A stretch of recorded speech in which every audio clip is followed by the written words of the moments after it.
اور کئی بار وہ بتا چکا ہے کہ ہمارے ٹارگٹس کیا ہیں: ارمینیا آذربائیجان، فلسطین اسرائیل اور پاکستان بھارت یعنی کشمیر۔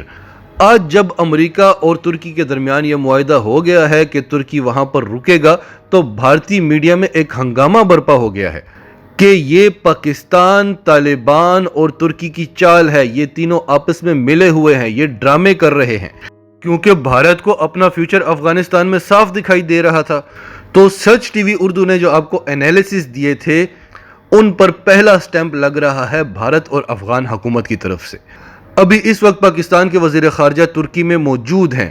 پاکستان، ایران، افغانستان کے اور ترکی کے وزرائے خارجہ اس وقت ایک فورم میں شرکت کے حوالے سے ترکی میں موجود ہیں، اور وہاں پر اس حوالے سے شاہ محمود قریشی اور ترکی کے وزیر خارجہ میں مزید ڈسکشنز ہونی ہیں۔ امریکہ نے ترکی کو فری ہینڈ دے دیا ہے کہ آپ پاکستان سے خود بات کر لیں، دیکھیں وہ مانتا ہے کہ نہیں۔ امریکہ کے لیے تو یہ ایک بونس ہے، وہ تو ویسے بھی بھاگ رہا ہے، وہ تو وہاں پر رک نہیں سکتا، تو بھاگتے چور کی لنگوٹی ہی صحیح۔ اب اس حوالے سے جو سب سے خاص بات ہے کہ پاکستان، ترکی اور طالبان کا اصل میں پلان کیا ہے، وہ ہم آپ کو ویڈیو کے آخر میں چل کر بتاتے ہیں۔ اس سے پہلے آپ کو دوسری خبر دے دیں، کیونکہ دوسری خبر جان کر آپ کو یہ پلان سمجھنے میں مزید آسانی ہوگی۔ اب ہم شاہ محمود قریشی کے افغان ٹی وی کو دیے گئے انٹرویو کے بارے میں بتاتے ہیں۔ پاکستان کے وزیر خارجہ شاہ محمود قریشی نے افغانستان کے T V channel Tolo news کو ایک انٹرویو دیا ہے، جس میں اینکر نے شاہ محمود قریشی صاحب سے ایک سوال کیا کہ افغان طالبان نے جو افغانستان میں بدامنی پھیلائی ہوئی ہے امریکی افواج کے انخلا سے پہلے ہی، تو آپ کا اس کے بارے میں کیا کہنا ہے؟ کیا اس صورتحال میں امریکی فوج کو افغانستان کو چھوڑ کر جانا چاہیے؟ اور کیا یہ جو بدامنی ہے اس میں پاکستان کا بھی ہاتھ ہے؟ تو قریشی صاحب نے کہا کہ یہ آپ کیسی باتیں کر رہے ہیں؟ اگر آپ کو افغانستان میں واقعی میں امن چاہیے تو آپ ان ایلیمنٹس کو روکیں جو بدامنی پھیلا رہے ہیں۔ تو اینکر نے کہا کہ آپ کا کیا مطلب ہے کہ یہ ایلیمنٹس افغان طالبان نہیں ہیں؟ تو قریشی صاحب نے کہا کہ بالکل بھی نہیں۔ افغان طالبان تو ہم جانتے ہیں کہ اپنے اصولوں کے مطابق ایک جنگ لڑ رہے ہیں، لیکن یہ جو بدامنی اور انتشار پھیلایا جا رہا ہے، اس کے پیچھے بھارت ہے، اس کے پیچھے داعش ہے۔ اور آپ جانتے ہیں کہ داعش کو کون سپورٹ کرتا ہے؟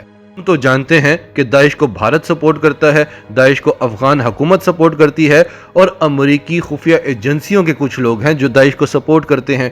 اور یہ بات بھی کلیئر ہے کہ یہ سب کیوں اتنے پریشان ہیں، یہ کیوں بدامنی پھیلا رہے ہیں۔ ان کا ایک ہی مقصد ہے کہ امریکہ ہمیں افغان طالبان کے رحم و کرم پر چھوڑ کر نہ جائے۔ اینکر نے کہا کہ ہمیں اس وقت لگ رہا ہے کہ آپ افغان طالبان کے سپوکس پرسن ہیں۔ تو قریشی صاحب نے کہا کہ آپ کس حکومت کی نمائندگی کر رہے ہیں؟ میں پاکستان کا الیکٹڈ وزیر خارجہ ہوں، میں ووٹ جیت کر آیا ہوں، مجھے نیٹو نے لا کر نہیں بٹھایا سیٹ پر۔ قریشی صاحب کا اشارہ اشرف غنی کی طرف تھا۔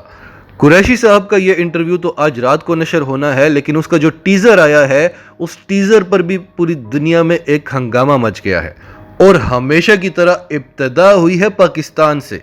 پاکستان کی جو اپوزیشن جماعتیں ہیں، انہوں نے ہمیشہ پاکستان کی سائیڈ نہیں لی، بلکہ بھارت کی سائیڈ لی ہے، افغانستان کی سائیڈ لی ہے، پاکستان کو بدنام کرنے کی کوشش کی ہے۔ تو عوامی نیشنل پارٹی کے ایک لیڈر افراسیاب خٹک، وہ کہتے ہیں کہ شاہ محمود قریشی کے ہوتے ہوئے افغان طالبان کو کسی وزیر خارجہ کی ضرورت ہی نہیں ہے، کیونکہ شاہ محمود قریشی پاکستان کے وزیر خارجہ نہیں بلکہ طالبان کے وزیر خارجہ لگ رہے ہیں، اور پاکستان جو کچھ بھی کر رہا ہے افغانستان میں، اس کے نتائج بھگتنا پڑیں گے پاکستان کو۔ یہ پاکستان کے اندر بیٹھ کر جو خود کو پاکستانی کہتے ہیں، جنہوں نے کبھی بھی پاکستان کے حق میں بات نہیں کی، اور ایسے کہہ رہے ہیں کہ پاکستان کو نتائج بھگتنا ہوں گے جیسے کوئی بھارتی سیاستدان بات کر رہا ہو۔ اس کے بعد حمداللہ محب، جو افغانستان کے نیشنل سیکیورٹی ایڈوائزر ہیں، نیشنل سیکیورٹی چیف ہیں، جنہوں نے کچھ ہی دن پہلے پاکستان کے بارے میں بڑی بکواس کی تھی کہ پاکستان تو ایک چکلا ہے، جس کے بعد جنرل باجوہ نے بھی دھمکی دی، شاہ محمود قریشی نے بھی دھمکی دی، اور افغانستان سے ایک وفد آیا پاکستان سے معافی مانگنے کے لیے، اور قریشی صاحب نے ان کو کہا کہ یہ نہیں ہو سکتا کہ ایک طرف آپ ہمیں گالیاں بھی دیتے رہیں اور پھر ہم سے مدد بھی مانگتے رہیں۔ اگر آپ نے ایسے لوگوں کو اپنے ساتھ رکھنا ہے تو ہم آپ کے ساتھ تعلقات ختم کرتے ہیں۔ تو آج اسی گھٹیا شخص نے پاکستان کا نام تو نہیں لیا، لیکن قریشی صاحب کے انٹرویو کے جواب میں اس نے کہا کہ ہم جانتے ہیں کہ کیا طالبان کی اتنی اہلیت ہے، وہ جو آپریشن کر رہے ہیں ہمارے خلاف، کیا افغان طالبان اس قابل ہیں؟ افغان طالبان اس قابل ہی نہیں ہیں۔ ہمیں پتہ ہے کہ وہ کس کی سپورٹ کی وجہ سے کامیاب ہو رہے ہیں، یعنی ان کا اشارہ تھا پاکستان کی طرف۔ تو اگر آپ یہ مانتے ہیں کہ پاکستان آپ کو مار رہا ہے تو پھر پاکستان کے خلاف یہ گھٹیا زبان استعمال کرنا بند کریں، کیونکہ ہم نے تو یہ کہا ہی نہیں کہ ہم آپ کو مار رہے ہیں، آپ کہہ رہے ہیں۔ پھر انہوں نے کہا کہ قریشی صاحب یا تو لا علم ہے، یا تو انہیں پتہ ہی نہیں ہے، یا پھر وہ یہ شو کر رہے ہیں کہ انہیں پتہ نہیں ہے۔ اب اس شخص کو تو دیکھتے ہیں کہ قریشی صاحب آ کر کیا جواب دیتے ہیں۔ فی الحال حفیظ چودھری نے ان کے بیان کی سخت مذمت کی ہے۔ اس کے علاوہ نیٹو کی بھی جو رپورٹ آئی ہے اس میں بھی یہ بتایا گیا ہے کہ افغان طالبان کی جو افغانستان میں کامیابیاں ہیں ان کے پیچھے پاکستان، چین اور روس کا ہاتھ ہے۔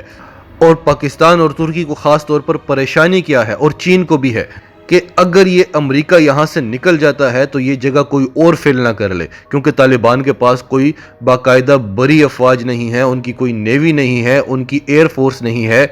تو اگر ترکی یہاں پر رکتا ہے تو ہو سکتا ہے کہ وہ افغان طالبان کو اس قابل بنا دے، ان کو اتنا مضبوط کر لے، اور پھر ترکی پاکستان کے بارڈر پر آ کر بیٹھا ہوگا تو بھارت کے لیے بھی بہت بڑا تھریٹ ہے۔